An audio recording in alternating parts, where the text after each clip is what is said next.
በ2026 መጀመሪያ ላይ አሜሪካ የታሪኳን እጅግ ጥቁርና አስፈሪ ምዕራፍ እየጻፈች ትገኛለች። በአገሪቱ ፖለቲካዊ ሰማይ ስር የተከማቸው የጥላቻና የመከፋፈል ደመና ወደ መሬት ወርዶ በሚኒያፖሊስ ጎዳናዎች ላይ በደም በእንባና በጭካኔ የታጀበ ትርኢት እየታየ ነው። ፕሬዝዳንት ዶናልድ ትራምፕ ዳግም ወደ ስልጣን ከመጡ በኋላ የጀመሩት የጅምላ ስደት ማስወጣት ዘመቻ አገሪቱን ወደ የእርስ በርስ ግጭት አፋፍ እየገፋት ሲሆን ይህ ሁኔታ በዲሞክራቶች በሚመሩ ከተሞችና በፌዴራል መንግስቱ መካከል ያለውን ግንኙነት ሙሉ በሙሉ አቋርጦታል። በዚህ ሰቅጣጭ የፖለቲካ ቁማር በሰብአዊ መብቶች መረገጥና በአሜሪካውያን የነጻነት መንፈስ ላይ ታሪካዊ አደጋ ተደቅኗል። የፌዴራል መንግስቱና የክልል መስተዳድሮች ፍጥጫ አሁን የደረሰበት ደረጃ የስልጣን ሽኩቻ ከሚለው ትርጓሜ አልፎ ወደ አምባገነናዊ የበላይነት ተሸጋግሯል። ፕሬዝዳንት ትራምፕ በቅርቡ በሰጡትና ዓለምን ባስደነገጠው መግለጫቸው በዲሞክራቶች የሚመሩ ከተሞች የፌዴራል እርዳታን እንዳያገኙ ቅድመ ሁኔታ አስቀምጠዋል። ይህ ቅድመ ሁኔታ ግን ሕጋዊ ሳይሆን ስነ ልቦናዊ ውርደትን የታለመ ነው። እባካችሁ የሚለውን ቃል ተጠቅመው እስካለመኑ ድረስ በከተሞቻቸው ውስጥ የሚነሳውን አመፅና ትርምስ የፌዴራል መንግስት ቆሞ እንደሚመለከት በትዕቢት ተናግረዋል። ይህ ንግግር አንድ የአገር መሪ ለዜጎቹ ሊኖረው የሚገባውን የጥበቃ ኃላፊነት ወደ ጎን በመተው ፖለቲካዊ ተቀናቃኞቹን ለማንበርከክ የሕዝብን ደህንነት እንደመያዣ እየተጠቀመበት መሆኑን ያሳያል። ትራምፕ በትሩዝ ሶሻል ገጻቸው ላይ ያሰፈሩት ማስፈራሪያ በተለይም ሰዎች መከራን ይበላሉ የሚለው አገላለጽ የአሜሪካን ዲሞክራሲያዊ መሰረት የሚንድና በምትኩ የፍርሃት የግዛት ዘመንን የሚሰብክ ነው። ይህ በዋሽንግተን ዲሲ ያለው የቃላት ጦርነት በሚኒያፖሊስ ጎዳናዎች ላይ ወደ እውነተኛ ጥይትና ደም ተቀይሯል። የሬኔ ጉድና የአሌክስ ፕሬቲ ግድያዎች የዚህ አዲስ የጭቆና ስርዓት ሰለባዎች ማሳያ ናቸው። አሌክስ ፕሬቲ በሙያው አይሲዩ ነርስ የነበረና የብዙዎችን ሕይወት የታደገ ሰው ዛሬ በትራምፕ አንደበት አመፀኛና ምናልባትም የከዳተኛ ተብሎ ተፈርጇል። የፌዴራል ወኪሎች አሌክስን የገደሉት ከአንድ ሳምንት በፊት በነበረው የቃላት ምልልስ ምክንያት መሆኑ እየተነገረ ባለበት ወቅት ፕሬዝዳንቱ ይህንን የግድያ እርምጃ መደገፋቸው መንግስት ዜጎቹን በጎዳና ላይ እንዲረሽን ፍቃድ እንደመስጠት ይቆጠራል። የአሌክስ ቤተሰብ ጠበቃ እንደሚሉት መንግስት የሰጠው ትርጓሜ ከእውነት የራቀና ግድያውን ለማስረዳት የሚደረግ ደካማ ሙከራ ነው። በሚኒያፖሊስ የተነሳው የአይሲኢ አውት ኦፍ ኤቭሪዌር ተቃውሞ ለእነዚህ ሰማዕታት ፍትህን ከመጠየቅ አልፎ አገሪቱ ወደ ወታደራዊ አገዛዝ እየተቀየረች መሆኑን ለመላው ዓለም የሚያሰማ ጩኸት ሆኗል። የዚህ ዘመቻ እጅግ ልብ ሰባሪው ክፍል ግን በሕፃናት ላይ የሚፈጸመው ግፍ ነው። በ5 ዓመቱ ሊያም ኮኔጅ ራሞስ እና በ2 ዓመቷ ክሎይ ላይ የታየው ጭካኔ የአሜሪካን የሞራል ልዕልና ለዘላለም የሚያቆሽሽ ነው። ሕፃናት በትምህርት ቤታቸው አካባቢ እንደታደነ እንስሳ እየተቆጠሩ በታጠቁ የፌዴራል ወኪሎች ከመኪኖች ውስጥ ተጎትተው ሲወርዱ ማየት በሚኒያፖሊስ የየዕለት ትዕይንት ሆኗል። የትምህርት ቤት ኃላፊዎች ተማሪዎቻቸውን ለመጠበቅ በሚያደርጉት ጥረት መምህራን እንደ ሰብአዊ ጋሻ በመንገድ ዳር ቆመው ልጆችን ወደ ትምህርት ቤት ሲያጅቡ ይታያል። ሁኔታውንም ነጥቆ መውሰድ በማለት ይገልጹታል። ይህ ድርጊት በትምህርት ስርዓቱ ላይ የፈጠረው ጠባሳ በቀላሉ የሚድን አይደለም። ሕፃናት መጽሐፍት መያዝ በሚገባቸው እጃቸው የአይሲኢ መኮንኖችን ሽጉጥና አስለቃሽ ጭስ እያዩ ማደጋቸው የአገሪቱን የወደፊት ትውልድ በስነ ልቦና ቀውስ ውስጥ የሚከት ነው። የክልል አስተዳዳሪዎችና ከንቲባዎች ለዚህ ወረራ የሰጡት ምላሽም ታሪካዊ የሚባል ነው። የሚኒሶታ ግዛት የፌዴራል ወኪሎችን ፍሰት ለማቆም ወደ ፍርድ ቤት ቢያመራም ዳኛው በትራምፕ አስተዳደር ተጽዕኖ ስር የወደቁ በሚመስል መልኩ የክልሉን ጥያቄ ውድቅ አድርጎታል። ሆኖም ግን በሴንት ፒተር ከተማ የታየው ክስተት የዲሞክራቲክ መሪዎችን ቁርጠኝነት ያሳያል። የፌዴራል ወኪሎች አንዲትን ንጹሕ ሴት በጠመንጃ አግተው በያዙበት ወቅት የአሜሪካ ፖሊስ ጣልቃ በመግባት ሴትዮዋን ማስለቀቁ በፌዴራልና በግዛት የሕግ አስከባሪዎች መካከል የትጥቅ ግጭት ሊቀሰቀስ እንደሚችል ማሳያ ሆኗል። ይህ ክስተት አሜሪካ ወደ ተከፋፈለች አገር መለወጧንና እያንዳንዱ ከተማ የራሱን ዜጋ ከፌዴራል ጭቆና ለመከላከል የሚገደድበት ደረጃ ላይ መድረሱን ያሳያል። የትራምፕ አስተዳደር በነፃው ፕሬስ ላይ የከፈተው ጦርነትም ሌላው የአምባገነንነቱ መገለጫ ሆኗል።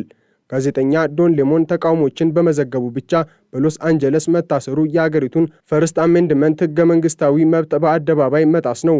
ጋዜጠኝነት ወንጀል አይደለም የሚለው መፈክር በየከተማው ቢሰማም የፌዴራል ወኪሎች ግን መረጃን ለማፈንና እውነትን ለመቅበር ማንኛውንም እርምጃ ከመውሰድ አልተቆጠቡም።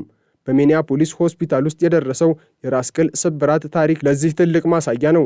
የፌዴራል ወኪሎች ሰውየው ራሱ ግድግዳ ላይ ተጋጭቶ ነው የሚል የሐሰት ትረካ ቢሰጡም ደፋር የሆኑ የሆስፒታል ነርሶች ግን ይህንን ውሸት አጋልጠዋል። ነርሶቹ በሰጡት ምስክርነት የደረሰው ጉዳት በከባድ ድብደባ እንጂ በአጋጣሚ የመጣ አለመሆኑን በማረጋገጥ የአስተዳደሩን የጭካኔ ፊት ለዓለም አሳይተዋል። በሌላ በኩል የፌዴራል መኮንኖች ባህሪና አመለካከትም እጅግ አሳሳቢ ደረጃ ላይ ደርሷል። የዩኤስ የድንበር ጥበቃ አዛዥ በአንድ የሕግ መኮንን ሃይማኖት ላይ የሰነዘሩት ዘረኛና አድሏዊ አስተያየት በአስተዳደሩ ውስጥ የሰፈነውን የጥላቻ መንፈስ ያንጸባርቃል። የአይነቱ አመለካከት በከፍተኛ መኮንኖች ዘንድ ሲንጸባረቅ፣ በታችኛው እርከን ያሉ ወኪሎች በዜጎች ላይ ለሚፈጽሙት ማንኛውም ግፍ አረንጓዴ መብራት እንደተሰጣቸው እንዲሰማቸው ያደርጋል። ትራምፕ በበኩላቸው እነዚህን ወኪሎች ወታደሮቻችንና አርበኞቻችን በማለት በመጥራት የሚፈጽሙትን ማንኛውንም ኢሰብአዊ ድርጊት በብሔርተኝነት ስም እየሸፈኑላቸው ይገኛሉ። በፊታቸው ላይ የሚተፋባቸው ከሆነ ምላሽ እንዲሰጡ ፈቅጄላቸዋለሁ የሚለው የፕሬዝዳንቱ ንግግር ሕግ አስከባሪዎች ወደ በቀል ፈላጊ ቡድን እየቀየራቸው ነው። በሚኒያፖሊስ ጎዳናዎች ላይ የሚንቀሳቀሱ የአይሲኢ ተላላኪዎች የተሰኙት በጎ ፈቃደኞች የአሜሪካውያን የጽናት ተምሳሌት ሆነዋል። እንደ ዊል ስታንሲል ያሉ የሰብአዊ መብት ጠበቆች ፊታቸውን በሸፈኑና በታጠቁ የፌዴራል ወኪሎች ፊት ቆመው የመከታተል መብታችን ሕገ መንግስታዊ ነው በማለት ሲከራከሩ ማየት በሀገሪቱ ውስጥ የቀረውን የመጨረሻውን የዲሞክራሲ ጭላንጭል ያሳያል። እነዚህ ዜጎች ስራቸውንና የግል ሕይወታቸውን ትተው ወኪሎችን በየመንገዱ እየተከታተሉ ለሕዝብ መረጃ መስጠታቸው ሕዝቡ በመንግስት ላይ ያለውን ሙሉ እምነት ማጣቱን ያረጋግጣል። መንግስት የዜጎችን ደህንነት ከመጠበቅ ይልቅ ዜጎች ራሳቸውን ከመንግስት ጥበቃ ለመከላከል የሚደራጁበትን አሳዛኝ የታሪክ ምዕራፍ ከፍቷል። በዚህ ሁሉ ትርምስ መሃል በዋሽንግተን ያለው የፖለቲካ ጨዋታ ግን ቀጥሏል። ሴኔቱ የሀገር ውስጥ ደህንነት መምሪያን ወይም ዲኤችኤስ የገንዘብ ድጋፍ ለማቆም ያደረገው ሙከራና የተደረሰው ጊዜያዊ ስምምነት በዲሞክራቶች እና በሪፐብሊካኖች መካከል ያለውን ጥልቅ ልዩነት ያሳያል። ሪፐብሊካኖች ለትራምፕ ዘመቻ ያልተገደበ በጀት እንዲፈቀድ ሲወተውቱ፣ ዲሞክራቶች ደግሞ በኤጀንሲዎቹ ላይ የቁጥጥር ስርዓት እንዲዘረጋ እየታገሉ ነው። ሆኖም ይህ የፖለቲካ ድርድር በሚኒያፖሊስ ለሚሞቱት ዜጎችና ለሚታሰሩት ሕፃናት ፈጣን መፍትሄ ሊሆን አልቻለም። ይልቁንም ትራምፕ ይህንን በጀት እንደ ጦር መሳሪያ በመጠቀም ዘመቻቸውን ይበልጥ አጠናክረው ለመቀጠል እየተዘጋጁ ነው። በአሁኑ ወቅት አሜሪካ ያለችበት ሁኔታ ከአንድ ዲሞክራሲያዊት ሀገር ይልቅ ወደ አንድ አምባገነናዊ የፖሊስ መንግስትነት ተቀይራለች። የፕሬዝዳንቱ እባካችሁ በሉኝ የሚለው ንግግር የሀገሪቱን ፌዴራላዊ መዋቅር እየናደ ነው። የአካባቢው መስተዳድሮች የፌዴራል መንግስት ትዕዛዝን ባለመቀበላቸው ምክንያት ዜጎቻቸው ለአመፅና ለትርምስ ተጋላጭ እንዲሆኑ መደረጉ የታሪክ ትልቅ ስህተት ነው። ይህ ሁኔታ በአሜሪካ ታሪክ ታይቶ በማይታወቅ መልኩ በክልሎች መካከል መከፋፈልን ፈጥሯል። በአንድ በኩል የመሸሸጊያ ከተሞች ተብለው የሚጠሩትና ዜጎቻቸውን ለመጠበቅ የሚጥሩት፣ በሌላ በኩል ደግሞ ለትራምፕ አስተዳደር ታማኝ በሆኑ የጭቆናው ተባባሪ የሆኑ ግዛቶች ተፈጥረዋል። የሚኒያፖሊስ ተቃዋሚዎች አሁን ወደ ብሔራዊ የሥራ ማቆም አድማ ተሸጋግረዋል። በሚሊዮኖች የሚቆጠሩ አሜሪካውያን ወደ ሥራ፣ ወደ ትምህርት ቤትና ወደ ገበያ አለመሄድን እንደ ተቃውሞ መሳሪያ እየተጠቀሙበት ነው። የኢኮኖሚያዊ ጫና በትራምፕ አስተዳደር ላይ ተጽዕኖ ይፈጥራል ወይም አይፈጥርም የሚለው ገና ባይታወቅም፣ ሕዝቡ ግን ከመንግሥት ጋር ያለውን ትብብር ሙሉ በሙሉ እያቋረጠ መሆኑን ያሳያል። የሀገሪቱ ትላልቅ ከተሞች ጸጥ ማለታቸው ከጥይት ድምፅ በላይ ከፍተኛ ጩኸት ሆኖ ዋሽንግተን ዲሲ እየደረሰ ነው። ወደፊት የሚሆነው ነገር እጅግ አስፈሪ ነው። ትራምፕ በጣም ከባድ ኃይል እንደሚጠቀሙ ደጋግመው መናገራቸው በሚቀጥሉት ቀናት ይበልጥ የከፋ ደም መፋሰስ ሊኖር እንደሚችል ይጠቁማል። የፌዴራል ወኪሎች በከተሞች ውስጥ የሚያደርጉት ወረራ እየጨመረ ሲሄድ፣ የአካባቢው ፖሊስና ሕዝቡ የሚሰጡት ምላሽ ደግሞ ወደ እውነተኛ የከተማ ውጊያ ሊቀየር ይችላል። አሜሪካ በአንድ ወቅት ለዓለም የነጻነትና የዲሞክራሲ ተምሳሌት ነበረች። ዛሬ ግን በገዛ ዜጎቿ ላይ ጦርነት የምታውጅ፣ ሕፃናትን የምታስርና ጋዜጠኞችን የምታሳድድ ጨካኝ አገር ሆናለች።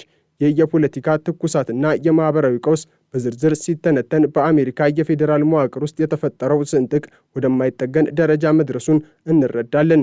ፕሬዝዳንት ትራምፕ በዋሽንግተን ዲሲ በሚገኘው አልፋ ክለብ የእራት ግብዣ ላይ በክብር ልብስ ተውበው በሚታዩበት ቅጽበት በሚኒያፖሊስ ጎዳናዎች ላይ ዜጎች በፌዴራል ወኪሎች ጥይትና አስለቃሽ ጭስ እየታጠቡ መሆናቸው በአገሪቱ ውስጥ ያለውን የባለስልጣናት እና የሕዝብ የሰማይና የምድር የመሰለ ልዩነት ቁልጭ አድርጎ ያሳያል። ፕሬዝዳንቱ በኤርፎርስ ዋን ላይ ሆነው ሰዎች መከራ ይበላሉ በሚሉበት ወቅት ንግግራቸው ተራ የፖለቲካ ማስፈራሪያ ሳይሆን በሚሊዮኖች የሚቆጠሩ ሰላማዊ ዜጎችን ሕይወት አደጋ ላይ የሚጥል ቀጥተኛ ትዕዛዝ ሆኗል። ይህ በስልጣን ላይ ያለው አካልና በጭቆና ስር ያለው ሕዝብ መካከል ያለው ተቃርኖ አገሪቱን ወደ ጥልቅ የሞራልና የፍትህ ቀውስ ውስጥ ከቷታል። በተለይም የፌዴራል መንግስቱ የክልሎችን ሉዓላዊነት ለመጣስ የሚጠቀምበት ስልት እጅግ ረቂቅና አደገኛ ነው። ትራምፕ የፌዴራል ኃይሎችን በጣም ኃይለኛ በሆነ መልኩ እንዲንቀሳቀሱ ማዘዛቸው በዲሞክራቶች የሚመሩ ከተሞችን እንደ ባዕድ ወራሪ ጠላት የሚቆጠር አባዜ ነው። እባካችሁ በሉኝ የሚለው ንግግር በስተጀርባ ያለው ትርጉምም የክልል መሪዎች የህዝባቸውን ደህንነት ለማስጠበቅ ሲሉ ለፕሬዝዳንቱ አምባገነናዊ ፍላጎት እንዲንበረከኩ የቀረበ ጥሪ ነው። ይህ ደግሞ በ18ኛው ክፍለ ዘመን የተመሰረተውን የአሜሪካን የፌዴራሊዝም ስርዓት መቃብር የሚቆፍር ተግባር ነው። የግዛት አስተዳዳሪዎችና ከንቲባዎች በሁለት እሳት መካከል ተወጥረው በአንድ በኩል ለህዝባቸው የገቡትን የጥበቃ ቃል የመጠበቅ ግዴታ፣ በሌላ በኩል ደግሞ የፌዴራል መንግስቱን የገንዘብና የጸጥታ ድጋፍ ለማግኘት ለትራምፕ ልመና የማቅረብ ውርደት ተደቅኖባቸዋል።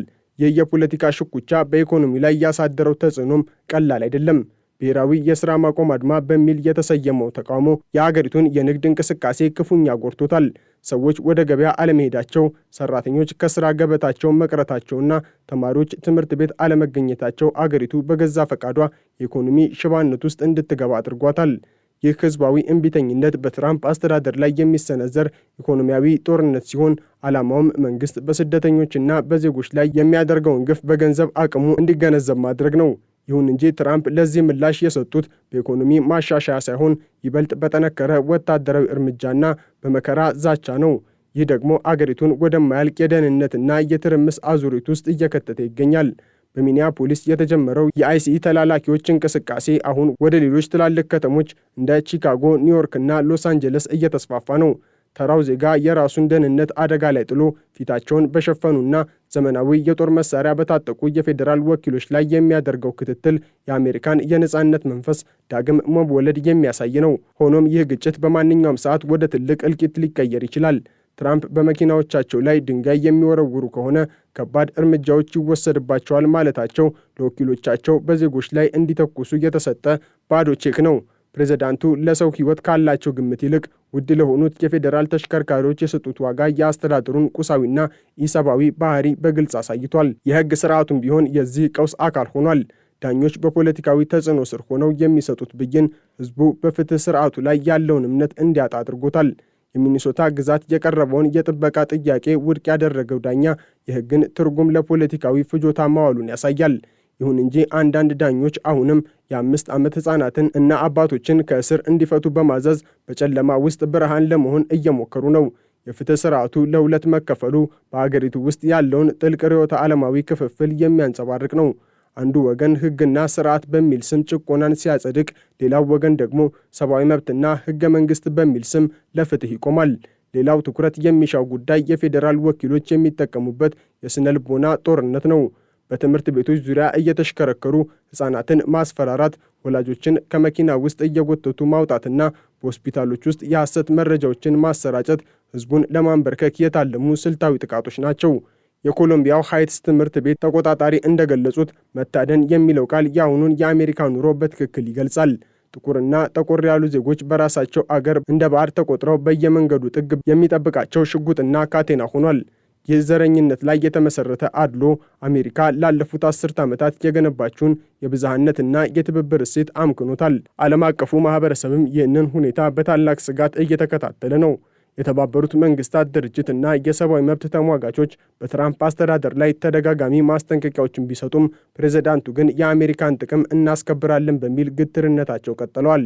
የአሜሪካ ዲፕሎማሲ መፈራረስ ለሌሎች አምባገነን መሪዎች አርአያ እየሆነ መምጣቱ የዓለምን ሰላምና ደህንነት አደጋ ላይ ጥሎታል። አሜሪካ ዛሬ በራሷ ውስጥ ችግር ተተብትባ በዓለም መድረክ ላይ የነበራትን የሞራል የበላይነት አጥታለች። በቀጣይ ሳምንት ሁኔታው ይበልጥ እንደሚባባስ የሚጠቁሙ ብዙ ምልክቶች አሉ። ትራምፕ ወደ ማራላጎ ለእረፍት በሚሄዱበት ወቅት ቢሆንም ትዕዛዛቸው ግን በየከተማው ተግባራዊ እየሆነ ነው። የፌዴራል ወኪሎችን መጥፋት ወይም መንካት ዋጋ ያስከፍላል የሚለው ዛቻ በተቃዋሚዎች ዘንድ ይበልጥ ቁጣን ቀስቅሷል። ሰልፈኞቹ አሁን ከሰላማዊ ተቃውሞ ባለፈ ራሳቸውን ለመከላከል የሚገደዱበት ሁኔታ እየተፈጠረ ነው። ይህ ደግሞ የአገሪቱን ወደ እውነተኛ የእርስ በርስ ጦርነት ሊመራት ይችላል። በሚኒያፖሊስ ጎዳናዎች ላይ የሚታየው ጭስና ጩኸት የአንድ ታላቅ አገር ውድቀት የመጀመሪያ ሊሆን ይችላል። ይህ የሚኒሶታና የመላው የአሜሪካ ቀውስ የአንድ ሰው ወይም የአንድ ፓርቲ ስህተት ብቻ አይደለም። ይልቁንም የአሜሪካ ዲሞክራሲያዊ ተቋማት ምን ያህል ደካማ መሆናቸውንና በአንድ አምባገነን መሪ በቀላሉ ሊናዱ እንደሚችሉ ማሳያ ነው። ፕሬዝዳንት ትራምፕ በስልጣን ጥማትና በዘረኝነት ስሜት ተገፋፍተው የከፈቱት ይህ ዘመቻ የሀገሪቱን ማኅበራዊ መሠረት በጣጥሶታል። በሚኒያፖሊስ ጎዳናዎች ላይ የሚታየው እሳትና ደም የአሜሪካ የነጻነት ህልም ወደ ቅዠት መቀየሩን ለዓለም ሁሉ እያበሰረ ነው። ታሪክ ይህንን ዘመን የጭካኔ ዘመን ብሎ እንደሚመዘግበው ጥርጥር የለውም። አሜሪካ ከዚህ አዘቅት ውስጥ እንዴት እንደምትወጣ ባይታወቅም ዛሬ ግን በየከተማው የሚሰማው የተቃውሞ ድምፅና የሚፈሰው እንባ የአገሪቱ ነፍስ እያደረገች ያለችውን የመጨረሻውን ትግል ያሳያል። የ2026ቱ አሜሪካ የፍርሃት የጭቆናና የታላቁ መከፋፈል ምድር ሆና ትቀጥላለች።